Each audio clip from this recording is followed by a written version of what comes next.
Hello friends, आपका स्वागत है हमारे चैनल पर। जय हो महाकाल उज्जैन। हम आज आपको माता सीता की कहानी के बारे में बताने जा रहे हैं। आखिर क्यों माता सीता को उठाने पड़े अपने हथियार। कहानी सुनने से पहले आप हमारे चैनल को सब्सक्राइब कर दीजिए। कहानी। श्री राम राजसभा में विराज रहे थे। उसी समय विभीषण वहां पहुंचे। वे बहुत भयभीत और हड़बड़ी में लग रहे थे। सभा में प्रवेश करते ही वे कहने लगे, हे राम, मुझे बचाइए। कुंभकर्ण का बेटा मूलकासुर आफत ढा रहा है। अब लगता है न लंका बचेगी और न मेरा राजपाट। भगवान श्री राम द्वारा ढांढस बंधाए जाने और पूरी बात बताए जाने पर विभीषण ने बताया कि कुंभकर्ण का एक बेटा मूल नक्षत्र में पैदा हुआ था, इसलिए उसका नाम मूलकासुर रखा गया। इसे अशुभ जान कुंभकर्ण ने जंगल में फिंकवा दिया था। जंगल में मधुमक्खियों ने मूलकासुर को पाल लिया। मूलकासुर जब बड़ा हुआ तो उसने कठोर तपस्या करके ब्रह्मा जी को प्रसन्न कर लिया। अब उनके दिए वर और बल के घमंड में भयानक उत्पात मचा रखा है। जब जंगल में उसे पता चला कि आपने उसके खानदान का सफाया कर लंका जीत ली और राजपाट मुझे सौंप दिया है, तो वह भन्नाया हुआ है। भगवन, आपने जिस दिन मुझे राजपाट सौंपा उसके कुछ दिन बाद ही उसने पातालवासियों के साथ लंका पहुंचकर मुझ पर धावा बोल दिया। मैंने 6 महीने तक मुकाबला किया, पर ब्रह्मा जी के वरदान ने उसे इतना ताकतवर बना दिया है कि मुझे भागना पड़ा तथा अपने बेटे, मंत्रियों तथा स्त्री के साथ किसी प्रकार सुरंग के जरिए भागकर यहाँ पहुंचा हूँ। उसने कहा कि पहले धोखेबाज भेदिया विभीषण को मारूंगा, फिर पिता की हत्या करने वाले राम को भी मार डालूंगा। वह आपके पास भी आता ही होगा। समय कम है, लंका और अयोध्या दोनों खतरे में हैं। जो उचित समझते हो तुरंत कीजिए। भक्त की पुकार सुन श्री राम जी हनुमान तथा लक्ष्मण सहित सेना को तैयार कर पुष्पक यान पर चढ़ झट लंका की ओर चल पड़े। मूलकासुर को श्री रामचंद्र के आने की बात मालूम हुई। वह भी सेना लेकर लड़ने के लिए लंका के बाहर आ डटा। भयानक युद्ध छिड़ गया। 7 दिनों तक घोर युद्ध होता रहा।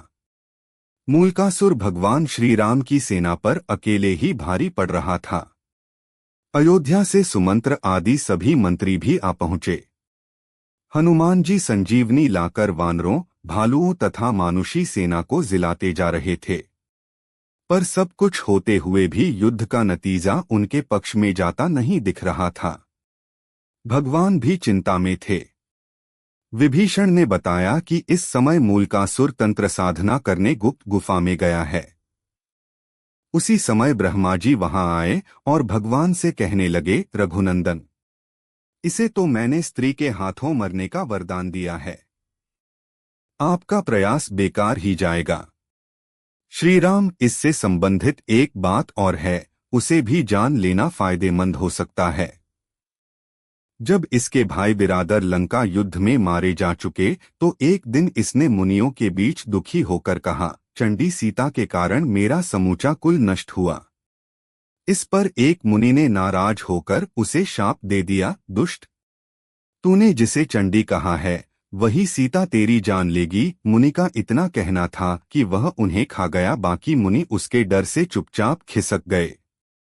तो हे राम, अब कोई दूसरा उपाय नहीं है।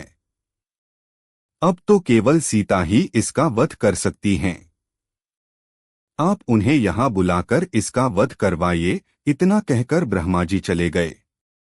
भगवान श्री राम ने हनुमान जी और गरुड़ को तुरंत पुष्पक विमान से सीता जी को लाने भेजा।